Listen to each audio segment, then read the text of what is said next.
Et maintenant, si vous me le permettez, je voudrais vous proposer quelques réflexions, d'abord pour vous présenter l'objet de cette World Policy Conference et en même temps quelques réflexions succinctes sur la situation internationale qui pourront, je l'espère, contribuer à nos travaux.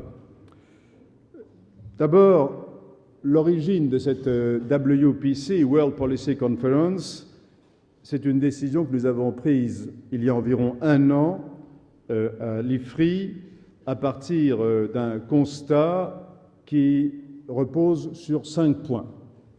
Premier point, l'accélération de l'histoire. C'est une platitude. L'accélération de l'histoire qui est essentiellement due à la révolution des technologies de l'information, la plus importante de toute l'histoire de l'humanité.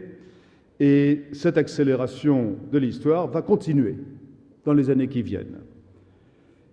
Et c'est ainsi d'ailleurs que sont apparus pour la première fois dans l'histoire de l'humanité des problèmes vraiment globaux, comme la question climatique, que nous ne savons pas réellement traiter à l'heure actuelle. Et il y en aura d'autres. Deuxième point, la conviction que le rêve de la fin de l'histoire, c'est-à-dire la fameuse formule de Francis Fukuyama, était une illusion.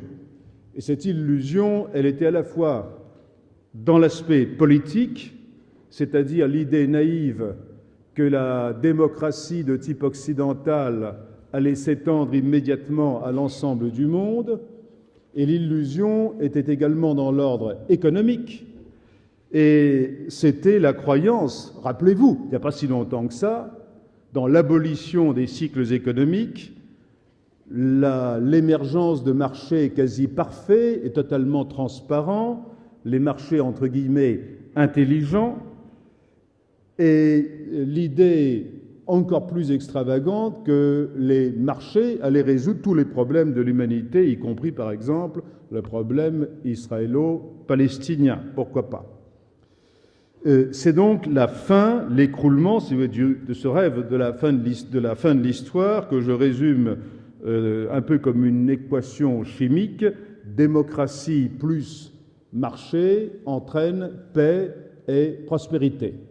Nous avons vécu sur cette naïveté. C'est fini. Troisième point, troisième conviction, on a besoin des États. Les États sont importants, tout simplement parce qu'ils représentent par définition les intérêts collectifs. Et non seulement on a besoin des États, mais on a besoin de la coopération entre les États. Et même on en a encore plus besoin en raison de cette accélération de l'histoire. Le malheur, c'est que de toutes les organisations humaines, les États sont celles qui ont le plus de mal à se réformer. Elles se réforment trop lentement. Nous nous trouvons donc aujourd'hui dans une situation de contradiction, et c'est mon dernier point, c'est le besoin d'États remodelés, de coopération entre les États refondés, face à un monde ou un environnement qui change de plus en plus vite, et en même temps une sorte d'incapacité à s'ajuster en temps réel. Voilà d'où est né le concept de la World Policy Conference, avec là aussi 4 idées finalement très simples. La première tient dans le mot policy, qui est le mot-clé, policy, comme un mot difficile pour les Français, parce que politics et policy souvent sont confondus dans la langue française avec le mot politique. Policy, évidemment, se réfère à des politiques concrètes, donc à l'action. Ce que nous voulons, c'est contribuer à faire émerger des solutions. Deuxièmement, la World Policy Conference a un objet précis qui est de faire le diagnostic de l'état du monde, de comprendre où il va, donc l'aspect diagnostique et l'aspect thérapeutique, l'ordonnance, si vous voulez, en termes médicaux, c'est-à-dire de trouver les remèdes au dysfonctionnement. Nous espérons, par cette nouvelle conférence, y contribuer. Troisième caractéristique, la méthode.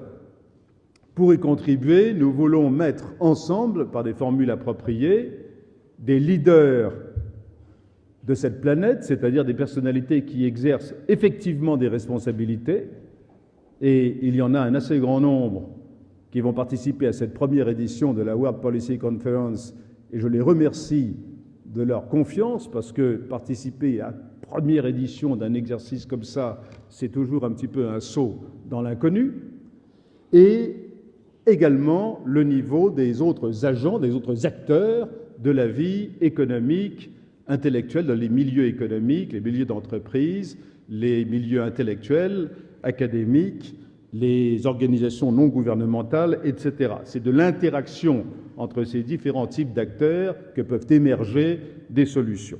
Et enfin, cette conférence se réunira tous les ans et entre deux réunions, nous travaillerons, il y aura un travail continu pour essayer d'exploiter les idées qui auront émergé et tenter de les incarner, de les faire passer dans le domaine de l'action.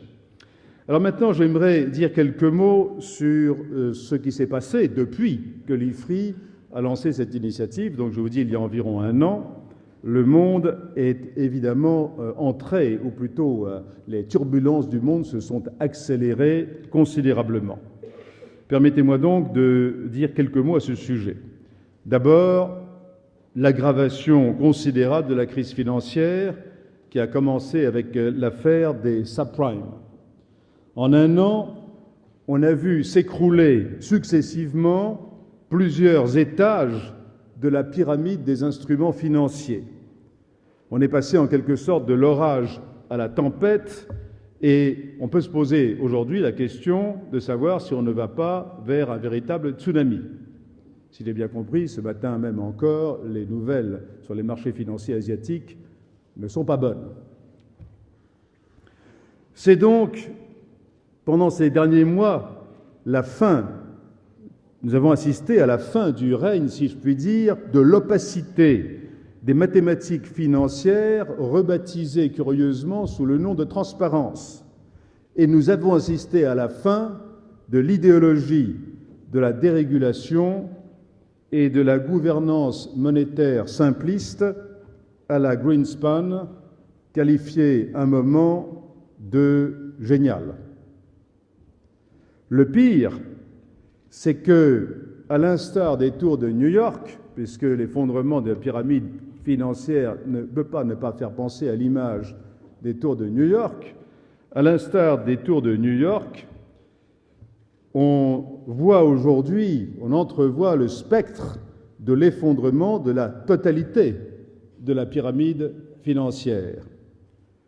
Et je vois que dans un pays comme la France, on a peur de prononcer le mot de récession. Pour ceux d'entre vous, celles et ceux d'entre vous qui suivent l'actualité française, vous voyez à quel point on hésite à employer ce mot, bien que techniquement d'ailleurs nous soyons effectivement dans une récession. Mais que dire du mot beaucoup plus impressionnant de dépression, c'est-à-dire la situation qu'on a connue dans les années 30. Aujourd'hui, nous ne pouvons pas ne pas penser aux années 30.